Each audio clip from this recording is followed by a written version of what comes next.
We'll now go to item number 10, issues of emergency response time by Superior Ambulance to the Torreance, Tajique, and Manzano areas. Don Perea.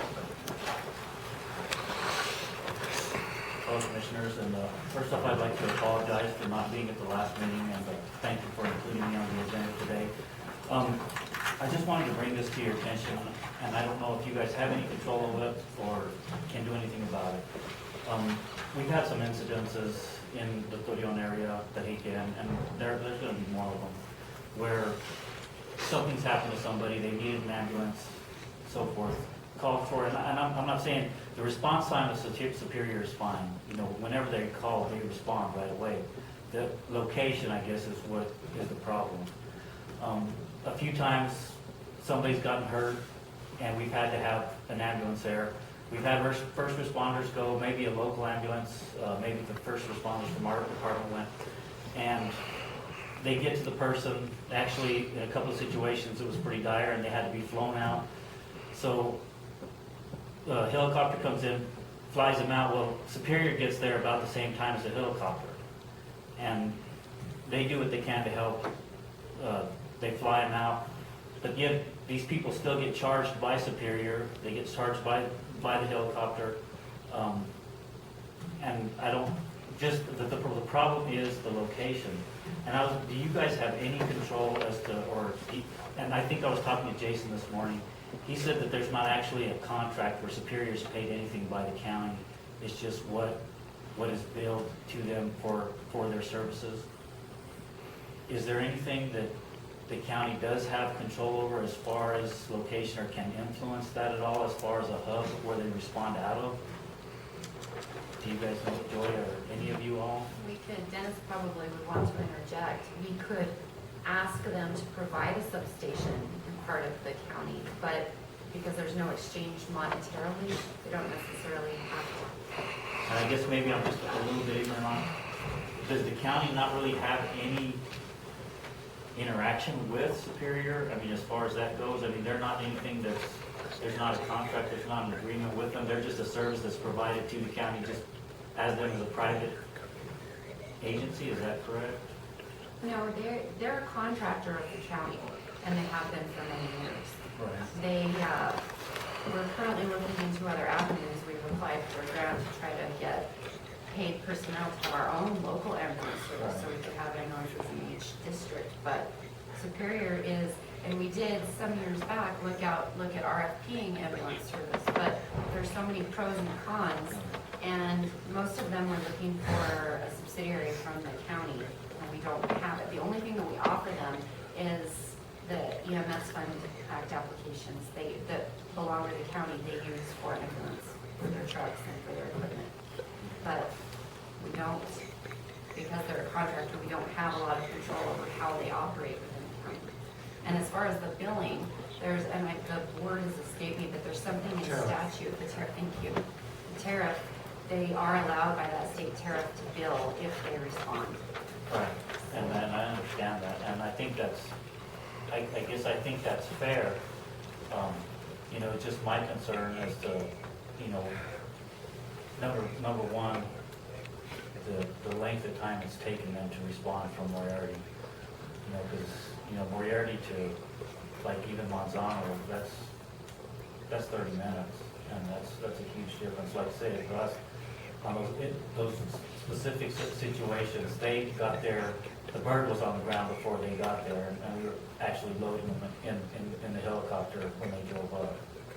And so if there's anything that you all can help us with there in influencing that at all, I would be appreciated. So I don't think there's any kind of emotion. It just might more of a point of My question, John, is that if you call the ambulance, because they're not going to come unless you call them, and then you've decided to call in life support with a helicopter coming in, could the ambulance have not been canceled? At that point, no, because you don't do anything until you know you have enough help around the patient. I mean, if it's that dire, you keep everything coming until the situation is controlled. If the bird gets on and it's not always you know, as a matter of fact, that the bird will beat them there, and by the bird, I mean the helicopter.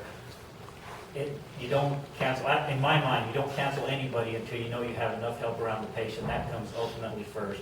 Yeah, if you get to that point and they decide that, you know, somebody with enough experience to make that call decides we don't need the bird, or they're already here, you know, I don't even think in that situation we would probably cancel Superior until they were up off the ground. I don't know if that answers your question quite, but that's the way we kind of look at it. Well, I mean, I can see on Superior side, you know, the need to charge if they've driven all the way out there with the personnel they have, and they call it the tariff. Yeah, their tariffs Okay. are filed with the Public Regulation Commission and governed by the Public Regulation Commission. And I know that's illegal. It used to be that if an ambulance did not carry someone, then they could not, but then they come up with the terminology of the tariff to assist the private companies in the rural areas. So, you know, I would think that the only avenue would be if you made the decision, you know, to cancel, maybe the tariff wouldn't be as much. Commissioner, I believe too, I mean, Dorothy and Jason aren't here, and they may correct me on this, but I believe protocol and policy from dispatches, they don't cancel Okay, until, like I said, the patient is en route, they can't cancel. okay. And, Okay, and I agree that if they take off, you know, they probably should charge.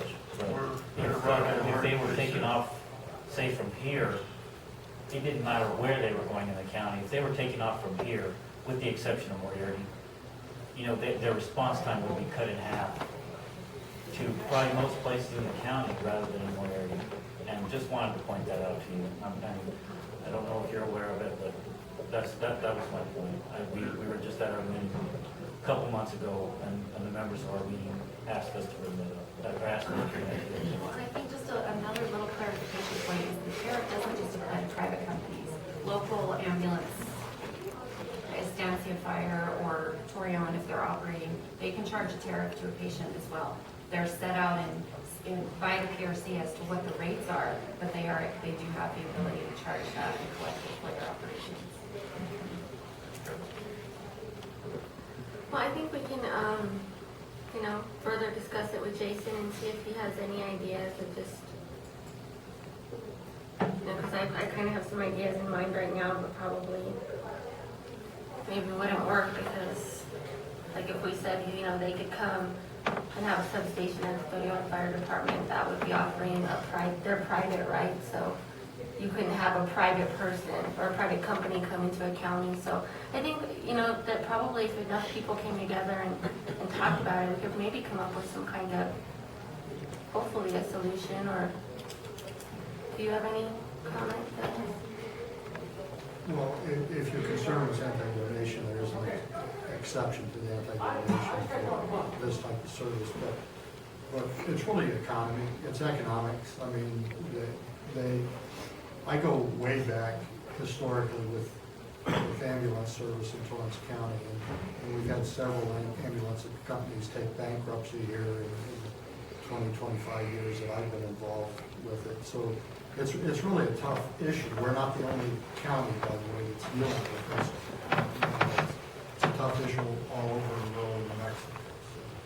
So, I think the thing that the county can do is institute some discussions with Superior and also follow the path that Ms. Ainsley pointed out of potentially the county handling its own ambulance service. But that comes with some problems as well. So We have done, just for your reference, John, we've done research when we rewrote the contract with Superior, and we researched all of their counties that they provide ambulance service to, and we're the only one that doesn't subsidize significantly. So, I mean, at that point, we were kind of stuck with if it's not completely broke, don't fix it type thing, because other counties pay quite a bit of money to have them there. And then they have more control over how many trucks they have and what the condition of the trucks is, et cetera, but we never got to that point. And that's totally understandable. If it ever comes up to it, if it could be recommended by the commission, that they locate their hub in a more central location of the county. That would be much appreciated. Well, thank you, Chief. Let's now move to item number 11, update on status of District 4 Fire Department. I guess on status, by making that statement, I don't want to scare you guys or anything like that. I just wanted to tell you guys that our fire department is doing really well. We have as good a facility as we've had. We've got as good of equipment as we've ever had. We've got as good a participation in the fire department as we've ever had. And I just wanted to thank the commission, thank Joy, and Jason's not here, but thank you all for helping us. You know, there's some things that we still have to overcome and some things that we still need. We still are in need of a tanker desperately. Javier and Jason are both working on that diligently. We thought we had one found and it didn't pass the state specs, so we're going to keep on looking. But we just talked about the ambulance service. Our ambulance is nearly up and running, so we will be able to respond with it on a limited basis. It would just be more of like, there will be some EMTs on board, but it'll be kind of a first responder type deal, but it should help the situation up there tremendously. And then if I could just voice my support for Jason's initiative to potentially get some paid, I don't know if he's doing a fire or emergency people through the county, however that can happen, that would be a tremendous help in every aspect, for response, for help with accidents, fires, anything like that. And even if it's for simple deals, I mean, with a volunteer deal, we get up to our meetings once a month, and we have to go through so many things. You know, there's always maintenance on the buildings, there's always, you know, anything like that. So even paid employees that could even go do simple things like change out fire bulbs on, you know, we are volunteers, and we try to do all we can. And, you know, when something goes down, we try to be right there as best we can. But there's just always not enough time, and I think we're all in that situation. And, you know, any help, if you guys would continue to look at that initiative that Jason's putting out there, and I think you're helping with them, and I think would be a tremendous help for everybody in the county. Thank you very much.